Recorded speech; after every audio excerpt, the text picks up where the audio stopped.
Salut, voici en bref quelques dates à retenir dans l'actualité clermontoise cette semaine.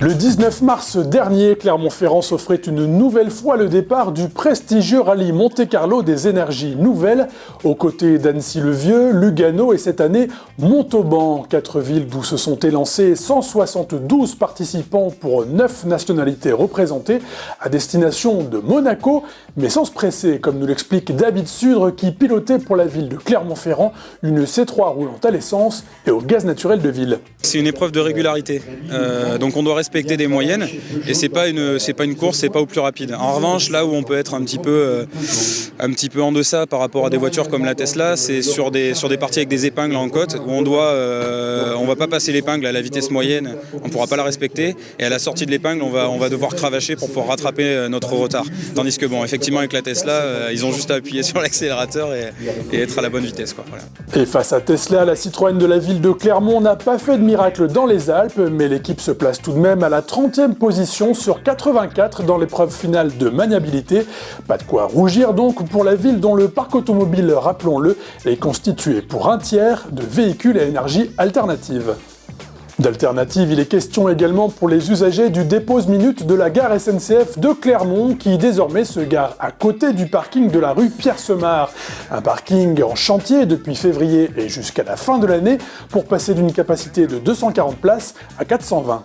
Ces travaux se font en 2 étapes. Une première étape, qu'on le voit derrière nous, qui est déjà terminée pour la partie terrassement.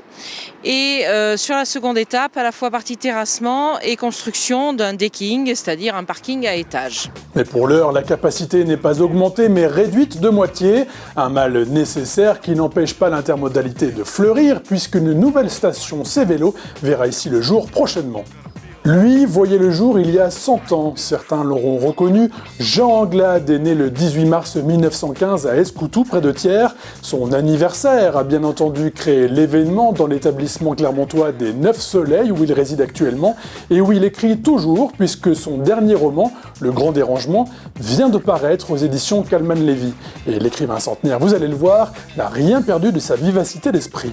Je ne sais pas s'il y a des gens que je n'aime pas ici. À tout hasard, je peux dire ça, j'embrasse tous ceux que j'aime et un petit peu plus fort encore ceux que je n'aime pas. Et pendant ce temps, de tout aussi jeunes esprits créatifs se voyaient récompensés pour leur dessin de cerveau soumis à un concours organisé par l'association Overbrain à l'occasion de la Semaine nationale du cerveau du 16 au 22 mars dernier. Le premier prix, une visite au Paléopolis Park de Ghana, a été décerné à l'accueil de loisirs du Château d'Evergne. Le second et ses lots ludopédagogiques reviennent à l'école Roman-Roland. Leur création a été exposée au CHU Estin toute la semaine. Bravo! Pour applaudir la création musicale francophone maintenant, rendez-vous samedi 28 et dimanche 29 mars au Quorum Saint-Jean où se tient la 23e édition du Carrefour de la chanson. Un événement articulé autour d'ateliers et de concerts avec en point d'orgue un tremplin musical au concours 8 groupes et auquel vous pouvez assister librement comme à l'ensemble de la manifestation, mais sur réservation uniquement. Côté stade, les applaudissements seront les bienvenus également au Montpied le 3 avril prochain pour soutenir le Clermont Foot qui affrontera Angers. La SM Rugby, elle, les recevra au Michelin bien sûr pour son match contre Northampton en H-Cup. Enfin, le stade clermontois Basket Auvergne accueillera au gymnase Fleury Angers le 18 avril. Le basket se vivra par ailleurs à Jaude où se déroulera le 25 juillet prochain l'Open de France 3 contre 3 en vue du Master européen fin août et du tournoi mondial d'Abu Dhabi mi-octobre. Mais c'est dès le 23 juillet sur la place emblématique de Clermont que s'ouvriront les festivités avec de nombreuses animations et le dernier tournoi qualificatif de l'Open le 24 pour les équipes féminines, masculines et mixtes. Du beau spectacle en perspective. Ainsi s'achève votre émission, prochaine édition dans une semaine. Ciao!